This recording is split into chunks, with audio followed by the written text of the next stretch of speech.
So we have added Geraldo's items to the shop in a test to see how long they could survive when max buffed. So namely, I'm looking at the shooty turrets and the genies. Those are really the only attacking options with Geraldo. Well, there are rabbits too, but those don't really benefit from buffs too much. So yeah, we're just gonna test with these guys. So starting off with the weakest and working our way up, we have the you know, shooty turret that you get at level 1 Geraldo. Even with all the buffs in the world, as you can see, it is still pretty weak. Might have to do with the fact that you can't out-buff this thing, but it does inherit every other buff, which should, I mean, be enough, but I guess when you're working with really low base stats, you're essentially looking at like a, well, probably better than a Zuzu Dark Monkey. I don't remember how long that got to, but not too far if I had to guess. And in fact, we almost died around 80. Got to last bend there, but we haven't got 10 stacks yet, so next round should hopefully be easier. So much for easier. It's still getting like, yeah, again, to the last bend for the first 2 rounds here. Okay, perhaps this would have been a better test on a straight line map like Resort, because as you see, without straight lines, it dies already to 83. Just one more test here to see that's not enough. Close, but no cigar. Okay, so the only problem with Resort is that it's definitely going to be worse for a single target damage, because Logs in the middle just has so much coverage. So that means we're going to need to clean up these mobs on the way back. And hopefully it doesn't get fuse capped. Okay, we're good. So you'll see now this Straight Line, actually, we should be able to beat all of these mobs here. But just leave it on first. Yep. Nice and clean. But man, I don't know. It feels like this tower is just not as strong compared to other towers with max buff, like 0/0 towers. I guess I mean, the lack of Perm Brew really makes a difference, doesn't it? I'm surprised though, because Perm Brew is only really a 15% attack speed buff, and you know, the +2 damage to mobs, 1 base, and then 1 permanent A and B. When you have TSG buff, it is less damage, but yeah, it's so crazy to see, and yeah, we're not being 85. Okay, one last try. We're gonna do some last for a maximized Pierce. And then switch to first. Nope. Well, that came to an end pretty quickly. Time for the upgraded shooty turret. I think this shoots about twice as fast as the first version. On top of that, correct me if I'm wrong, but it also does like 5 extra damage in general, so that should make for an easier time. I know I am starting from less overclock stacks, but even then, yeah, you can see the difference right there. That's massive. Also, I just had to make an entirely new run because I just forgot that, what is a max buff tower showcase without the buffs from Geraldo? Because remember, there's a sharpening stone buff I can give to the turret. That's pretty much the only one that I really care about. +1 damage and +1 pierce. Really, the +1 damage is what I'm looking at. But yeah, the Golden Village mod doesn't provide that unless I go for even more of those, but that does give buffs that I don't want, such as permanent jar pickles without a penalty to it, which kind of defeats the purpose of it.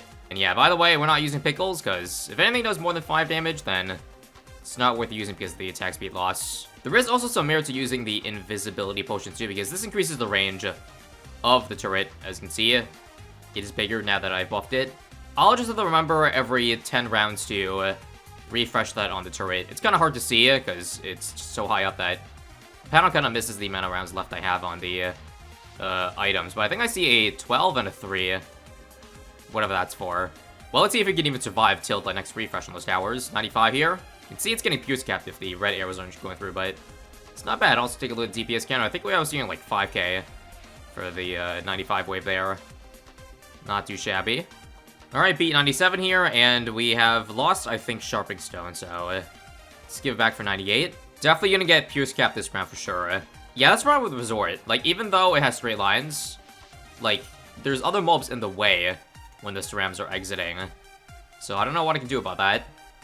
But this looks like game. The only thing I could do is just try to maximize Pierce any way I can. So, like, for example, if I legit just leave it on last and get all the Cerams right now, and then maybe I could first hit the straight line down here.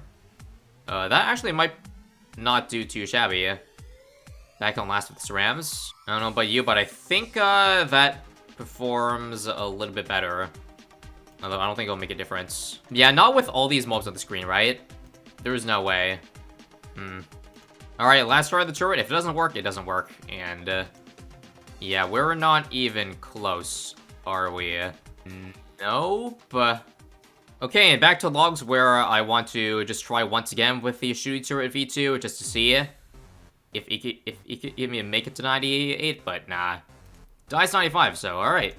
time for the Genies. So just like the shooty turret, this cannot be outbuffed. And he also can't target it, so there's literally no micro you can do. Just leave it in place and just see how long it can last, I guess. Now, Geraldo's definitely the last hero that needs to buff at all, but it certainly would be nice to have this Genie target in something other than center path figure 8, because there's been times when I've used a Genie and I'd love for it to be, you know, closer to the track where I wanted to. Like, for example, imagine using this on Bloons. Yeah, that won't make for a very fun time, would it? Also, single target DPS, looks like about 1,000 or so. Yeah, I certainly wouldn't mind if they reduced the power of the Genie. If they could add, in return, they could add some, like, targeting options, like, place where you want the Genie to be, or maybe have it around where you place it, because right now the placement of this thing doesn't really matter, unless you're going for the passive ups, like John Drums, etc. Then yeah, people will start to micro it like, they micro in Monkey Ace. Anyways, this might be a problem on logs too, because again, I definitely don't want the Genie to be at the very top side of the map when Bloons are leaking at the bottom, so we just have to pray, I guess. I don't know. Now, I also think I am able to give a camo pot to this to give more range. Yeah, I think I just used it, and it was able to detect the ZMGs a little bit earlier than usual, so make sure to give that to the Genie. Obviously can't do Sharpening Stone. But yeah, that range will certainly come in handy for rounds like 119.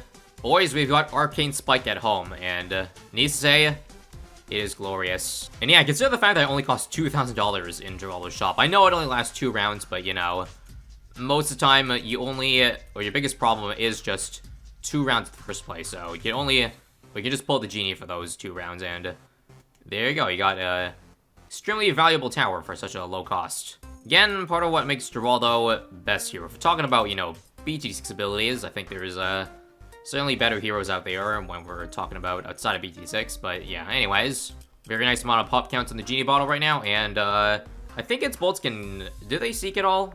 No, they don't. But at times, you can certainly see that we can hit multiple at once, depending on the angles of which the bolt is shooting at. It does start close, by the way, right? It certainly seems like that, yeah. Close is the targeting that it stays on for the entirety, and 119 is pretty simple. Alright, looks like the camo pod ran out, so let's just make sure to refresh it. Here's 128. I'm gonna need to have some nice snipes. Nope. This is where I could use some targeting and or micro. Alright, so last chance here. There is one DT about to leak. Oh, come on, so close. So the only way to manipulate the RNG or timing is just pressing play whenever, like, the Genie is in its cycle. So I used it near the top side of it, and we'll just have hope with this seed that we get better luck. Nope, that's even worse. This is definitely going to be one of the most frustrating tests, I can tell. Obviously, you just call it quits, but you know I don't like quitting.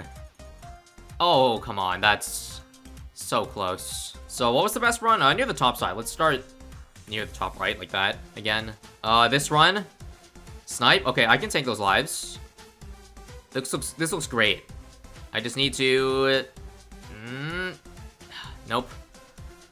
Words cannot express my frustration right now, so I'll just express my frustration in the form of ad-libs and grunts. Yeah, okay. Let's do V2 now. So this Genie has 2 bolts, and I think each bolt has a bit of extra multi damage too. And let's see if without any Ultra Boost stacks, it can still hold up. Here we go. I mean, in theory it should, because Ultra Boost is only 67%, and this should be double the amount of bolts, but why does it look so bad? Is it just me? Surely they didn't mix up V2 and V1, right? I hope not. Try again. We even got 1 free Ultra Boost stack on it so far, and we're leaking. Okay, this is doable with more stacks, but I feel like I have to restart the run, or move a couple of rounds earlier in order to make this work, but I'm surprised that this was not insanely better. Kind of like how V2 was way better than V1 with the shooty turret.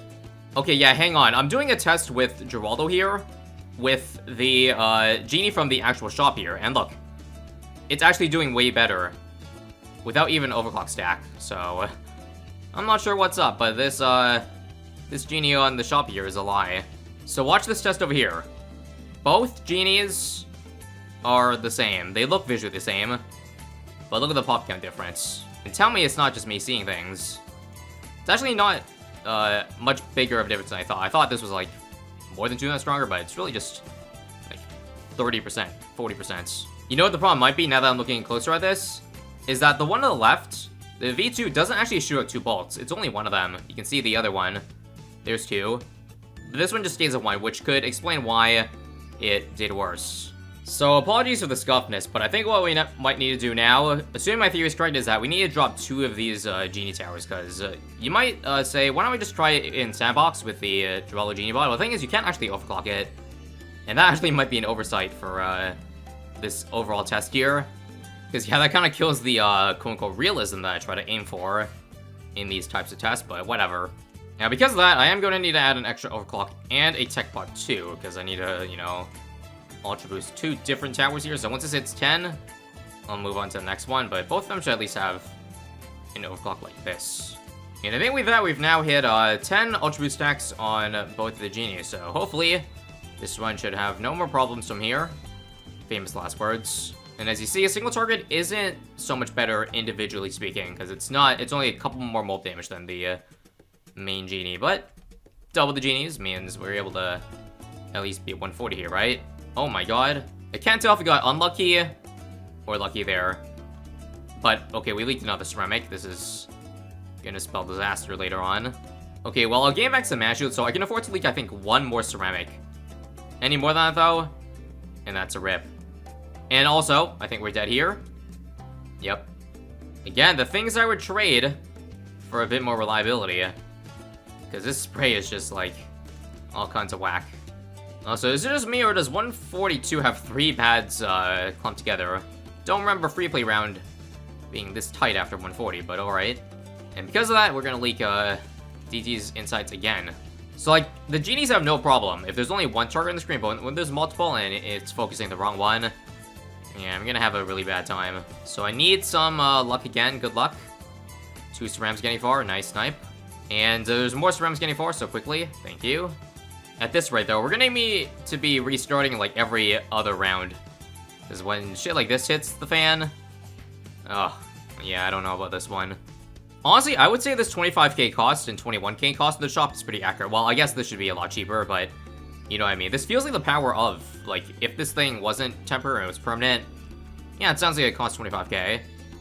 I haven't tested the Max Buffed challenge with towers this cheap yet, aside from ones that obviously... would do goated with max buffs like Tax Zone, but that's the exception. The norm, I guess, would be a max buff Cross Master, which hasn't been done yet, but I presume probably makes it close to as far as this.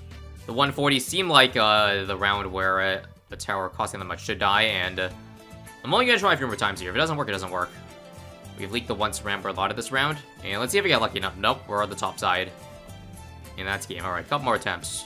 I forgot to give a camo pot to them, but I doubt that'll make a difference, because they only get to shoot like half a second earlier. Now, last try for real. This was a good time, because it'll be looping down to the bottom, right as the DTs are about to get down there, and there we have it.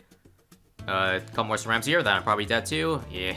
Okay, I forgot at what point I activated or started the round, but okay, one more try. I don't know what kind of luck we need to do, though, to survive DTs and survive the Moabs, too, because, yeah, that was, like, a pretty lucky run. Alright, many tries later, and, yeah, can't do it. Yeah, it's surprisingly an earlier end than I thought the Genies, but nonetheless, still interesting to find out how it does when max buffed. So, hope you enjoyed, and once again, stay tuned for more Max Buff series. Bye-bye.